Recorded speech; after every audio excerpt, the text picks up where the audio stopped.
Hello friends, welcome back to my channel. আজকে আমি আপনাদের সঙ্গে শেয়ার করব পমফ্রেটের কালিয়া, যেটা দেখতেও অনেক লোভনীয় আর স্বাদেও হবে অতুলনীয়। সামনেই ফেস্টিভ্যাল আসতে চলেছে। কোনো ফেস্টিভ্যাল হোক বা বাড়িতে কোনো গেস্ট আসুক, আর এই মাছের কালিয়া যদি সার্ভ করা যায় তাহলে কিন্তু মন্দ লাগে না। এইভাবে একবার পমফ্রেটের কালিয়া ট্রাই করে দেখুন, অবশ্যই ভালো লাগবে। কারণ এই মাছ ছোট থেকে বড় সবাই কিন্তু পছন্দ করে, আর অনেকে হয়তো নোনা মাছ পছন্দ করে না, কিন্তু এই পমফ্রেট মাছ কিন্তু কেউ খেতে না বলবে না। তো চলুন দেখে নেওয়া যাক কিভাবে বানাচ্ছি। প্রথমে কড়াইতে নিয়ে নেব পরিমাণ মতো তেল। লোহার কড়াই নিয়েছি, কারণ লোহার কড়াইতে আমি সব ভাজাগুলোই করি। তারপর নুন হলুদ মাখানো পমফ্রেট মাছগুলো একে একে দিয়ে ভেজে নেব। হাই ফ্লেমে দিয়ে মাছটাকে এপিট ওপিট লাল লাল করে ভেজে নেব। বেশি কড়া করে ভাজবো না, হালকা হালকা লাল হলেই উল্টে দিয়ে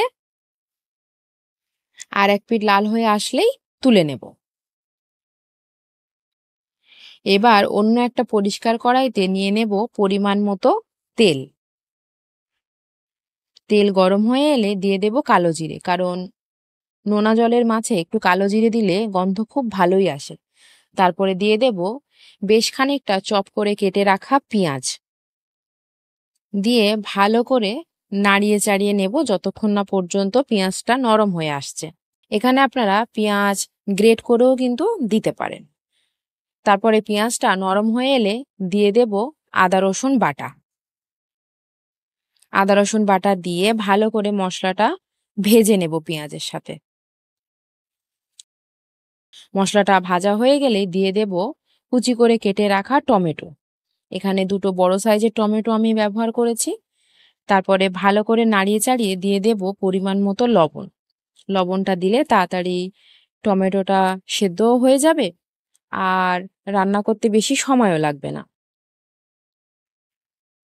তারপরে ভালো করে নাড়িয়ে চাড়িয়ে টমেটোটা একদম মাখা মাখা হয়ে আসলে, যখন তেল ছেড়ে আসবে, তারপরে দিয়ে দেব কাজু এবং চালমগজ বাটা।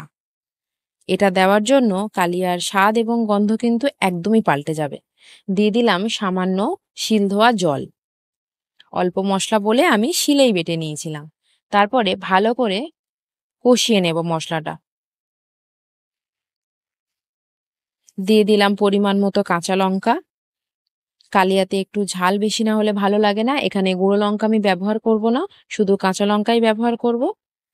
তারপর একটু জল দিয়ে আবারও ভালো করে মশলাটা কষিয়ে নেব।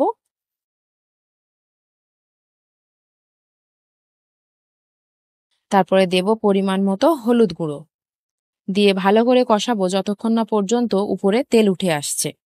মিডিয়াম টু লো ফ্লেমে এটা করব। করতে করতে যখনই চারিদিক থেকে এরকম তেল ছেড়ে আসবে, ভালো করে নাড়িয়ে চাড়িয়ে নিয়ে দেখে নেব যে মশলাটা পুরোপুরি কষানো হয়েছে কিনা। মশলা পুরো কষানো হয়ে গেলেই দিয়ে দেব পরিমাণ মতো জল, দিয়ে ভালো করে হাই ফ্লেমে ফুটিয়ে নেব। হাই ফ্লেমে ফুটে উঠলেই দিয়ে দেব ভেজে রাখা মাছ।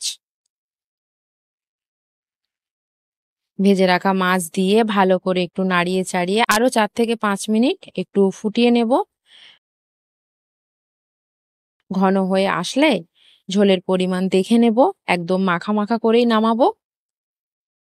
যখনই ঘন হয়ে মাখা মাখা হয়ে আসবে, গ্যাসটা এবার অফ করে দিতে হবে।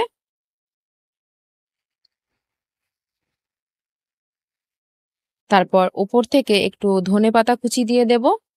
পমফ্রেটের সাথে ধনেপাতার ফ্লেভারটা খুব ভালো যায় কিন্তু।